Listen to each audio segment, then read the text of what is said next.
বৈশাখ কিভাবে উদযাপন ছোটবেলার করছেন? বৈশাখটা যেটা ছিল সেটা শুধুমাত্র ছোটবেলার মতোই, খেলাধুলা মেলায় টেলায় যাওয়া।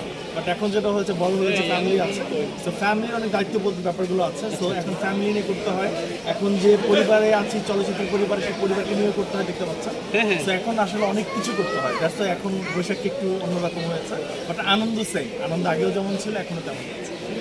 বর্তমানে আপনার কিছু নাটকের ধারাবাহিক পর্ব নিয়ে কাজ করছেন, সেই বিষয়ে নিয়ে একটু কিছু বলেন।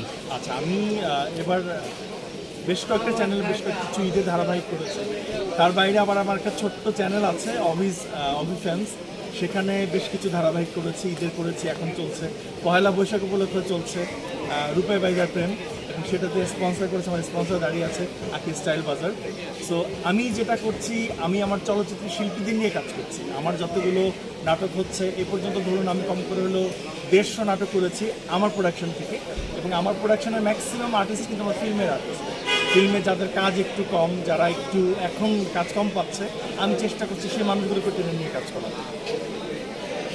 ভাই, এই যে নির্বাচনের কোন প্যানেল থেকে আপনি নির্বাচন করছেন? আচ্ছা, প্যানেলের যে ব্যাপারটা, আমি একদম ফেসবুকে পোস্ট করেছিলাম যে আমি ইলেকশন করতে চাই, যে সাদরে আমাকে গ্রহণ করবে, যে আদরে আমাকে কাছে টানবে, সে তার দলটাই করতে চাই।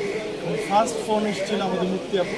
তো মুক্তি আপু আমাকে একটা কথা বলেছে, আমি তোমাকে সাদরে গ্রহণ করতে চাই, তুমি আমার সাথে পথ চলো। তা আমি কথা দিয়েছি যে আমি মুক্তি আপু দলটা যেটা গঠন করছে, আমি তার দলে আছি এবং তার দলে কাজ করছি। নির্বাচিত হলে এফডিসির যারা মানে বঞ্চিত আছে, অভিনেত্রী অভিনেতা অনেকেই সুবিধা বঞ্চিত।